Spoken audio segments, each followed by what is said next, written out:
الحكاوي لوحدها مش كفايه، قد ايه مهم قوي ان احنا الكلام اللي بنحكي فيه نعيشه نعمله ونطبقه.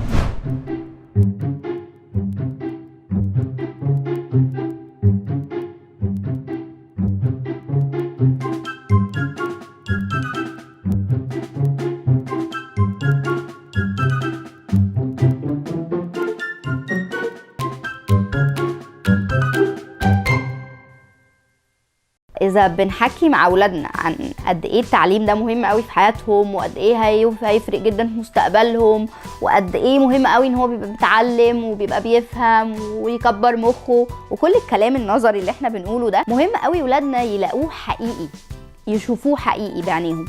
طب هيشوفوه إزاي يا مريم؟ هيشوفوه لما نبتدي إحنا نشاور على الحاجات اللي حوالينا، نشاور على الطبيعة، نشاور على السماء والقمر. بص هو كان شكله إيه وبقى شكله إيه.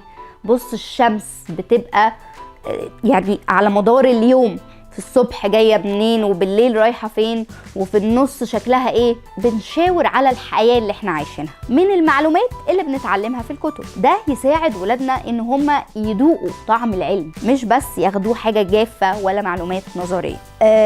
عايزين نحكي معاهم في حاجات يا مريم احنا بنحبها وعايزينهم يتعلموها، بس هم مش قابلين ده او مش حابين ده. الحاجات اللي انت حابب تحكي مع اولادك فيها، ودي مجالاتها كتيره قوي، يعني مش عايزين يبقى بس مجالات مقتصره على انه احنا بنعلمهم عن المذاكره وبنعلمهم عن دينهم بس.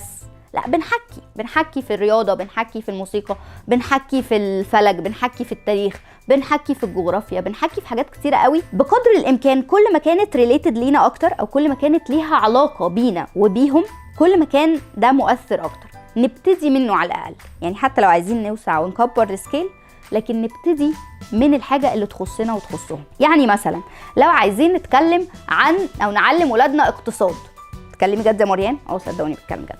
لو احنا عايزين نعلمهم مثلا ازاي يبتدوا يبقوا هم مدبرين، او يبتدوا هم يعملوا موازنه، يعني كلمه كبيره قوي قوي قوي، بس لو ابتدينا من طفل ابتدائي، تانية ابتدائي ولا تالتة ابتدائي، انه ياخد مصروف ويحسب هو صرف ايه وجاب ايه وعايز يحوش ايه عشان يجيب ايه بكره، انت بتربي بني ادم. الموضوع مش قله فلوس ولا كتر فلوس، الموضوع انت بتعلمه ايه لبكره، للزمن، لحياته. ده مهم قوي ان احنا التعليم بتاعنا ما يبقاش كلام، يبقى حياه احنا بنعيشها. مجالات كتيره قوي، تاريخ، جغرافيا، حاجه ماليه، حاجه بتعلمه عن شخصه، عن نظافته، عن جسمه، عن افكاره. كل دي مواضيع ممكن نحكي فيها. اهم حاجه انك انت تبقى محكي مع نفسك شويه قبل ما تبتدي تحكي معاه، عشان يبقى عندك حاجه تعرف تقولها. تبتدي تقرا اكتر في الموضوع اللي عايز تحكي معاه فيه. تبتدي تسمع برضو من الجيل بتاعهم، يعني تطلع تيك توك كده وتسمع بيقولوا ايه عن المواضيع دي.